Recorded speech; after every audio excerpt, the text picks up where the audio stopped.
大家好，歡迎嚟到廣東話大圈子，我係一心。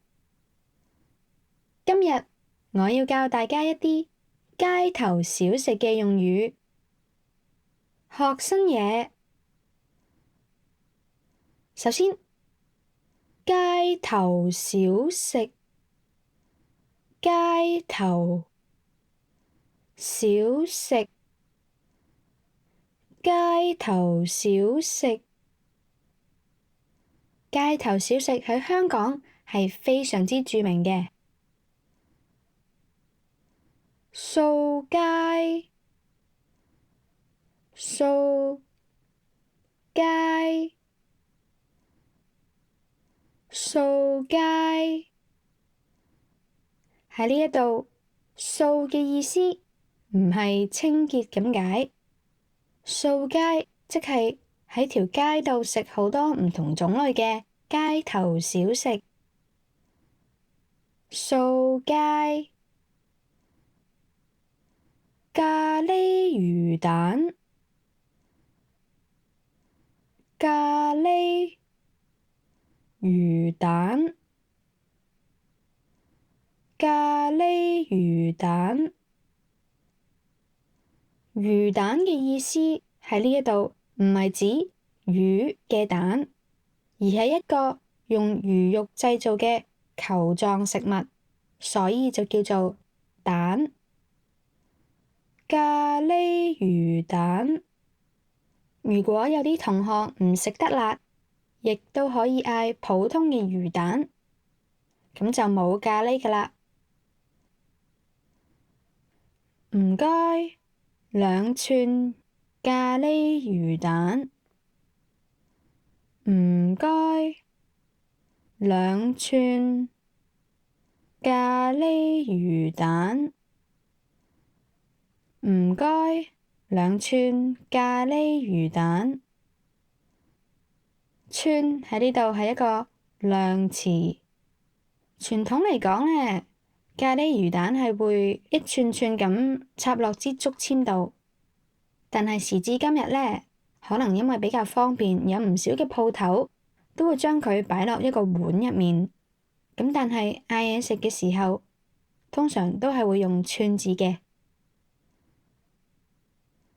燒賣，燒賣，燒賣我哋之前學過啦。不過點心燒賣同埋街頭燒賣又有咩分別呢？喺茶樓食到嘅點心燒賣，通常都會包含咗豬肉同埋蝦肉，比較精緻。街頭燒賣相對地就簡單得多啦，製作嘅材料比較便宜，食落基本上淨係食到麵粉同埋少少魚肉嘅味道，係相對地比較平價嘅燒賣。唔該，3寸燒賣。唔該，3寸燒賣。唔該，3寸燒賣。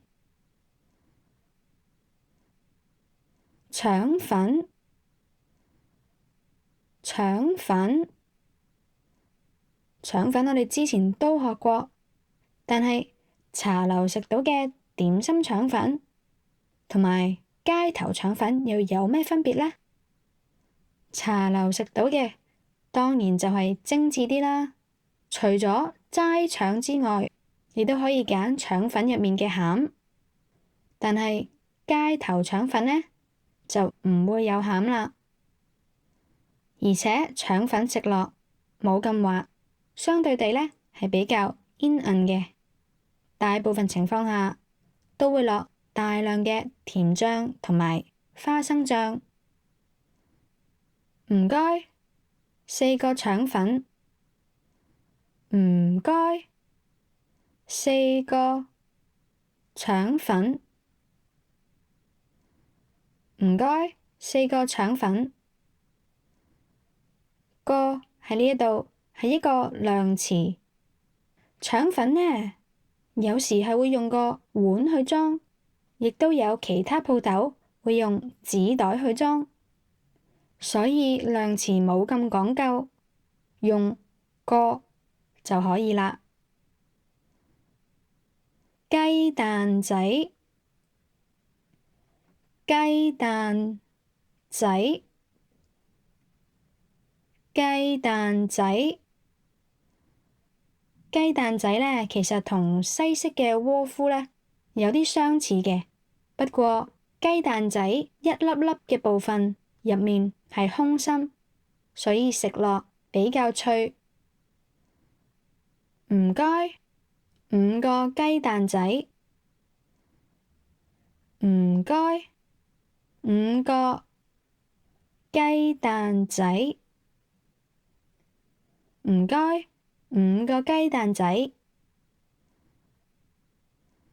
臭豆腐，臭豆腐，臭豆腐。顧名思義，臭豆腐就係好臭嘅豆腐啦。因為經過發酵，令到普通嘅豆腐變做臭嘅豆腐。我本人就冇食過臭豆腐啦，但係聞就聞過，的而且確喺好遠嘅距離已經聞到臭豆腐嘅味道。喺香港甚至有一間臭豆腐嘅鋪頭，因為臭味太過強烈，俾人告上法庭。但係依然有唔少鍾意食臭豆腐嘅人，願意排長龍去購買。唔該，1串臭豆腐。唔該，1串臭豆腐。唔該，1串臭豆腐。你又鍾唔鍾意食臭豆腐呢？可以留言話俾我知。好，咁大家就練習下啦。都係嗰句，廣東話係我母語，但係如果有任何錯漏，歡迎留言話俾我知。好，係咁多，食飯先。